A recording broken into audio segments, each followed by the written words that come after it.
बिस्मिल्लाहिर्रहमानिर्रहीम। अस्सलाम वालेकुम दोस्तों, कैसे हो आप सभी। उम्मीद करती हूँ सब ठीक ठाक होंगे। Welcome back to my channel, welcome back to another video. दोस्तों, आज की जो हमारी वीडियो है वो रिलेटेड है कब्र की आवाज़ से और एक हाफिज़ के इम्तहान से। दोस्तों, क्या आपने कभी सोचा है कि कब्र भी बोलती है? क्या किसी रूह की चीख सच में सुनाई दे सकती है?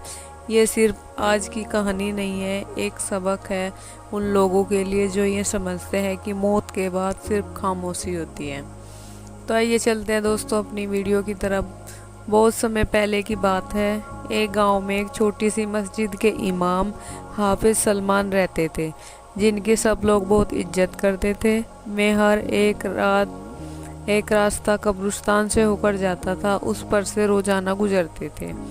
लेकिन एक रात में उसी रास्ते से जैसे गुजर रहे थे, वह हमेशा ही उससे गुजरते थे, तो उन्हें एक अजीब सी आवाज़ सुनाई दी। आवाज़ थी, मदद करो मदद करो। ये आवाज़ एक कब्र से हल्की हल्की आ रही थी। हाफिज साहब रुक गए। पहले तो मैं घबरा गए और थोड़ी देर रुककर अल्लाह का नाम लेने लगे। अल्लाह का नाम लेकर फिर वे उस कब्र के पास गए।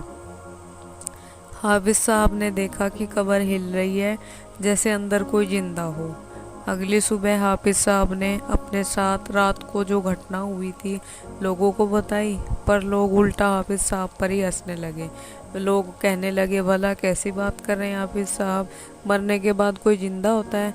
लोगों में से एक बुजुर्ग ने बताया कि ये कब्र एक नौजवान की है जो अल्लाह के हुक्म के बगैर कत्ल हुआ था। इसकी मौत एक दुर्घटना थी।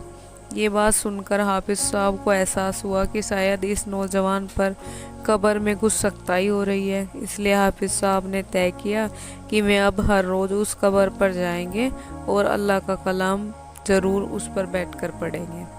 हाफिज साहब लगातार उस कब्र पर जाते और कुरान पढ़ते। अब उस कब्र से आवाज़ें आना भी बंद हो गई। एक दिन हाफिज साहब जब कब्र पर कुरान पढ़ने आए, तब एकदम से कब्र का ढक्कन खुल गया। कब्र में से एक रूह निकली जिसका चेहरा नूर सा चमक रहा था। ये रूह उसी नौजवान की थी जिसकी आवाज़ें शुरू में मदद करो करके कब्र से आ रही थी।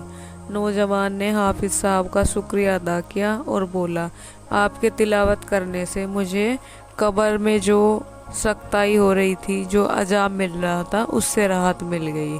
जज़ाकल्लाह। उसके बाद से उस कब्र हाफिज साहब ने सबको बताया कि तुम मजाक उड़ा रहे थे, पर अब इस पर यकीन करो कि कब्र भी बोलती है और कब्र में इंसान के अमाल देखे जाते हैं।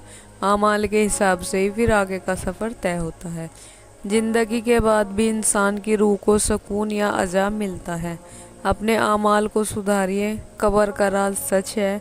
अगर अमाल बुरे हैं तो अजाब होगा, लेकिन अल्लाह का कलाम अगर हमारे ऊपर कोई पढ़ रहा है, हमारे सवाब कोई भेज रहा है, तो उसे सुकून भी मिल सकता है।